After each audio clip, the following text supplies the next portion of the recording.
Eh bien bonjour tout le monde. Aujourd'hui on se retrouve pour une nouvelle vidéo. Comme vous pouvez le voir, je vous ai décoté une petite i208 Steel. Et là les gars, c'est classe. Alors, par où commencer? On va commencer par le design. Donc à l'avant nous avons bien sûr les signatures Peugeot avec les lames. La grosse calandre, le 208 marqué, je trouve ça très sympa. Pour le profil, on a les jantes alu, ça c'est les rétroviseurs noirs. Le profil, on dirait une 308 en petite. On dirait une petite 308. Donc on a l'aileron qui fait très kitsch. Petit style marqué, je trouve ça très sympa aussi. Là on a les sortes de pare-chocs imitation plastique que j'aime bien. Alors il fait trop froid, du coup ça va aller vite. Les griffes Peugeot, franchement ça c'est meilleur truc. Trop beau les griffes Peugeot. Et là on arrive sur le côté que j'aime pas trop par contre, c'est ça. On dirait le nez de dauphin du Fiat Multipla. Mais le Peugeot écrit en toutes lettres, je trouve ça franchement très cool. Le Peugeot ici, petit logo très sympa. i208 Ayoshi Oost. Donc là elle est en charge actuellement. Voilà. Gros chargeur et tout. Donc les griffes Peugeot. Donc c'est franchement une voiture au premier abord qui a l'air plutôt cool. C'est une Peugeot, les nouvelles Peugeot sont souvent bien. Pas beaucoup de défauts, franchement, bonne voiture, mais on va voir qu'elle en possède quand même des défauts. Allez, on passe à l'intérieur parce que je suis en train de me geler les couilles. Hop là. Oh, aïe aïe aïe, je te jure, ce qu'il faut pas faire. Alors, l'intérieur de cette Peugeot i208. Donc on a le petit volant Peugeot, qui est très sympa d'ailleurs, qui est vraiment comme ça. Parce que voilà. Alors j'ai pas les clés sur moi, vous m'excuserez. Donc là on a les différents modes de bout de vitesse. Donc là il est en parking, on a reculé, le neutre, drive et B. J'en ai aucune idée ce que c'est. On a le drive mode ici pour sélectionner si on veut rouler en mode sport ou normal. Petite bouteille d'eau, voilà.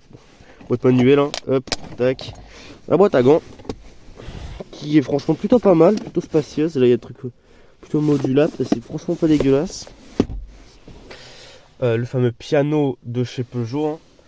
Là on a les différentes touches, les warnings, le verrouillage centralisé, etc. Des rangements qui sont franchement pas dégueulasses, pas négociables, des petits rangements comme ça. Là c'est des prises pour brancher son téléphone, l'appareil. On a une imitation carbone ici, là sur tout le long du tableau de bord que je trouve très sympa. On a les compteurs de je peux pas allumer la voiture, j'ai pas les clés. Donc gradué à 180 km/h, je sais même pas si je peux les prendre. Quoi. Différents modes, donc charge, éco et power. Donc voilà, sur le volant, qu'est-ce qu'on a? On a assistance vocale ici. Là, vous m'excuserez vraiment du volant comme ça, mais j'ai pas les clés. Donc là, voilà, on a différents trucs. Ça, c'est très mignon, ça, j'aime beaucoup. Le petit bleu là, franchement très sympa. Ça, c'est du tissu. Donc c'est des vitres électriques automatiques. Alors, c'est pas impulsion, mais c'est automatique, donc voilà. On a les aérateurs ici. On a forcément une petite molette ici que je sais pas trop à quoi elle sert. Là, des aérateurs encore. Et voilà, donc on a deux pédales forcément, accélérateur, frein, c'est une boîte automatique forcément, c'est électrique. Alors pour s'arrêter sur les sièges du coup, qui sont très sympas, des sièges en tissu, donc avec les petits bleus là, franchement c'est franchement clean. Donc voilà, alors j'aime pas trop personnellement, mais bon, voilà. Alors la boîte à gants, la voici, là voilà, boîte à gants franchement profonde, mais pas ouf. Franchement, pas pour la boîte à gants. Tac, c'est fermé. On a forcément le gros écran qui est bien mieux incrusté que les anciens de la gamme, notamment le Peugeot 2008 que je trouve un écran nul à chier. On a le plafonnier, donc là on a différents boutons, le SOS Peugeot, l'assistance Peugeot, enfin le SOS, l'assistance Peugeot, les différentes lumières. Alors c'est aussi bien fait que le Peugeot 2008. Alors je vais beaucoup faire comparatif avec le Peugeot 2008 vu que c'est l'ancienne voiture qu'on avait. Donc là, bonjour les gens. Tac. Qu'est-ce que j'ai encore d'autre à vous montrer sur l'avant? Eh bien pas grand chose. Maintenant on va pouvoir passer à l'arrière. Alors comme vous pouvez le voir, c'est bien plus moderne que la ZX que j'ai. Enfin que je n'ai plus, mais bon. Voilà. On va pas s'étendre sur le sujet. Ah oui. Passage de porte, le petit Peugeot. Très sympa. Et tant qu'on est là.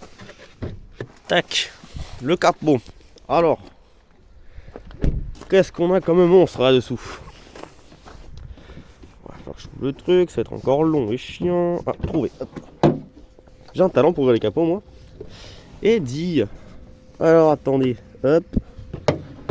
Allez, voilà. Alors, comme vous pouvez le voir, c'est une pile. Le gros moteur électrique qui est ici, il est en charge qui fait un peu de bruit. On a les batteries là, je sais pas ce que c'est, elles sont encore net batterie. Voilà, donc on a différents câbles et tout. Alors je suis pas expert en électrique, mais je pense que c'est une grosse batterie, 124 chevaux. Donc là-dessus c'est franchement pas mal, le châssis en plus c'est très bon, c'est du Peugeot, donc voilà. Sinon bah on dirait vraiment moteur thermique, mais c'est électrique, je vous jure, c'est électrique. Hein. Donc quand même 100 chevaux dans un très bon châssis, ça donne bien. C'est bah après pas grand chose à dire quoi, c'est vraiment juste une voiture électrique. Donc là-dessus bah voilà, c'est électrique quoi, j'ai pas d'autre chose à dire. Alors maintenant il va falloir que je fasse ça. Toi tu tombes tout seul, nickel. Ok, hop, hop, hop, hop. Bien sûr, on claque pas les capots.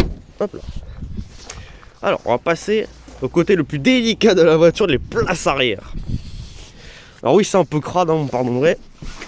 Tac. Alors là, le siège devant est en position grande, hein, donc 1m80. Donc franchement, ça va. Pas mal d'espace aux jambes, pas mal. Ça c'est pareil pour la tête. Pas mal d'espace, c'est franchement bien. Commande simple, donc vitre électrique, forcément, ça c'est sympa. Bon, ça marche pas forcément. Alors, on a les petites prises ici USB pour le téléphone, très très bien. Et bah, les sièges voilà, qui reprennent un peu le design de l'avant. Donc pareil, ouais, c'est un peu crade, donc vous m'excuserez. La petit rangement là. Et maintenant, on va parler du confort. Alors, pour avoir fait déjà quelques trajets à l'arrière, je pense que honnêtement, c'est la voiture la moins confortable dans laquelle je suis monté. Le châssis est très dur, c'est tape-cul, ça rebondit tout le temps, c'est l'enfer. Donc franchement, cette voiture, si vous avez, je sais pas, une famille ou un truc comme ça, oubliez, c'est nul à l'arrière. Voilà, un conseil pour tout le monde, c'est à chier. Bon, sur ces mots, le coffre. Ah, et d'ailleurs, un autre défaut que j'ai trouvé, c'est ça là. En gros, je sais pas si vous voyez, mais c'est une sorte de bourrelet ici, qui fait que vraiment, si t'es un peu grand, tu tapes la tête et ça fait mal. Donc ça c'est plutôt chiant. Sinon la luminosité à bord est un peu à chier à l'arrière, hein, on va pas se mentir. Donc c'est une citadine, mais je vois que sur la ZX t'as plus. Et autre défaut que je trouve, c'est que là la coudoir ici est trop loin, est beaucoup trop loin. Ce qui fait que je suis pas bien installé là. Et les sièges sont durs comme la justice. Voilà, vraiment tu peux foutre des coups dedans, c'est sac de frappe. Les poignées de porte est très joli, ouais. Et la couleur est franchement sympa. Ah. Hop, c'est fermé. Et maintenant on passe au moment décisif, le coffre. Alors, pour une citadine, c'est bien. J'ai pas les litres exacts, mais franchement, pas dégueulasse. T'as un plancher plat, t'as des batteries en dessous, je sais pas trop ce que c'est, on va éviter de le faire. Donc ça c'est pas mal. Le cache-bagages ici, on peut rabattre les sièges évidemment. Pour rabattre les sièges c'est bien foutu parce que faut vraiment... Oh, je vais faire le... Alors, on va rabattre les sièges, montrer un peu la capacité totale de chargement. Déjà vous voyez c'est pas plat, donc c'est bien casse-couille. Donc voilà, capacité totale, je sais pas, on doit être à... Allez remets-toi, c'est bon. Donc le coffre plutôt pas mal, on va se mettre dedans, hein. Écoutez c'est la tradition maintenant dans les essais, on va se mettre dedans. Alors, ok, alors non, je ne passe pas, c'est officiel, voilà. Comme petit rangement ici, enfin je sais pas trop ce que c'est, je pense pas que ce soit un rangement. Pas trop touché, là on a les commandes électriques qui se datent sûrement de la Seconde Guerre mondiale vu que l'époque c'est fait. À mon avis c'est vraiment ce qu'il y avait dans la 205 de l'époque. Alors le seuil de chargement est franchement bien, oui, vous prenez le sac et hop, franchement seuil de chargement c'est ok. Qu'est-ce que je vais vous montrer? On va refermer ça, tac. Petit Peugeot. Non, mais du coup, on va se mettre à l'intérieur. Je vais vous donner mon avis sur cette voiture. Parce que franchement, je suis en train de me cailler le cul et il fait très froid dehors. Donc on va à l'intérieur. Hein, vous m'excusez. Vous m'excuserez. Hop là. Alors. Donc. Hop là. Voilà. Mon avis, cette voiture. Est-ce qu'il faut en acheter une? Est-ce que c'est bien? Etc. Alors. Clairement pour moi, si vous êtes en ville, vous cherchez une petite voiture et que vous êtes deux ou tout seul, cette voiture est bien, mais il y a mieux. Vous pouvez acheter une Fiat 500 notamment, 500i qui est une très bonne voiture. Une C3i, la nouvelle qui vient de sortir, très bonne voiture. La 208 est un peu chère, je trouve. Donc franchement, voilà. Si vous avez une famille, oubliez cette caisse. Voilà, c'est une merde pour à l'arrière. C'est pas confortable, c'est rien du tout. Voilà, rien du tout. Maintenant, on va parler du coup d'autonomie qui est de 350 km.